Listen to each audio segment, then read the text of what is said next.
Thanks, Morning, for inviting us to studio. First of all, I want to appreciate the chance that the young people have always had at Cape Media to represent the views of the young people. And this month, it's a very sad month because we are having our anniversary as the young people in remembrance of the Gen Z maandamano last year. And it's very unfortunate that in the same spirit of last year where we were saying that it's not to maandamano, also this year, it's sad that the finance bill has been passed through. And again, it's an addition of taxes to the common mwananchi who has nothing in their pockets from the last year finance bill that even though we know it did not pass legally, we have seen some things done behind the scenes that have made it possible for the burden to be increased kwa mwananchi. And also it's a very unfortunate morning today as we come here on studio as young people because we have other young people who are lying in the morgue. Some are yet to be buried because of police brutality. But in the spirit of young people, this morning I just want to say that we as the young people only want one thing, that this regime to stop reading the constitution like a newspaper, for them to uphold the powers and privileges of every Kenyan.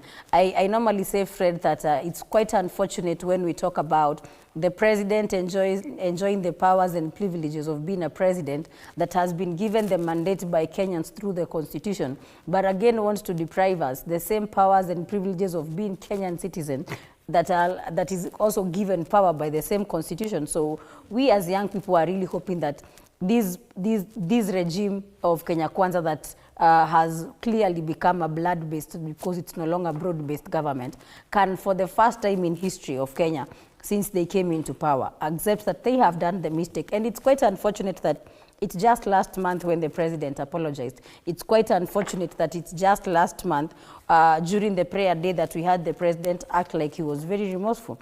But yet again, even before a month is done, somebody has been brutally killed in a police station.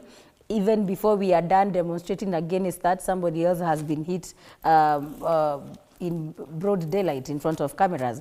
And I think as young people, because we are quite educated and quite informed, we are also going to seek the policy reforms in the police recruitments. We're also going to be asking as young people that we look at it now from a reformation perspective, because we are going to go to maandamano, yes, but after the maandamano, we need sustainable solutions. We need sustainable reforms that need to be passed by parliament. But again, our hearts break when we imagine that the parliament we are supposed to send these reforms is the same parliament like people like Kaluma sit at, and it's the same parliament that is an extension of the executive. So, Fred, it's a very sad morning. We are willing to give these nation reforms, but when again we remember that those reforms will go to Senate and Karen Nyamu is going to debate them, again we become very sad Kenyans. But we are really saying whether they pass them or not, we as the next generation that is going to form the 14th parliament are going to be there to ensure that those reforms, because, Fred, our police officers, not all of them are bad.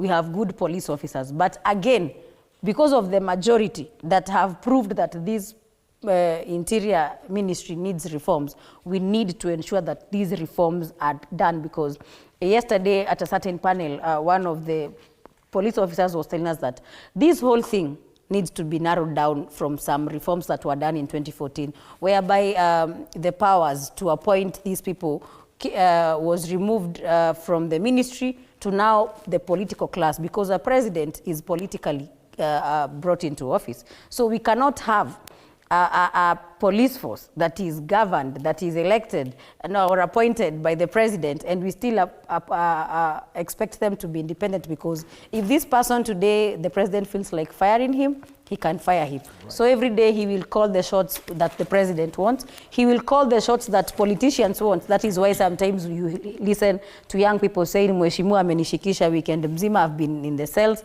but on Monday you are told to go free, you are not charged in a court of law. Right. So we need to get back to the independence of this ministry, whereby powers and the mandate belong to the Kenyans. I don't know if maybe those who had put in place that policy had looked at it from that angle. We would need again to get back to that and understand when they were trying to change from the ministry looking at your qualifications and everything else. You know, nowadays, as long as uko upande wa mkubwa, that is why when they are given orders by mkubwa, everyone is willing to do it for the next promotion. And I hear you, Njeri, but and good morning once again. Good morning too.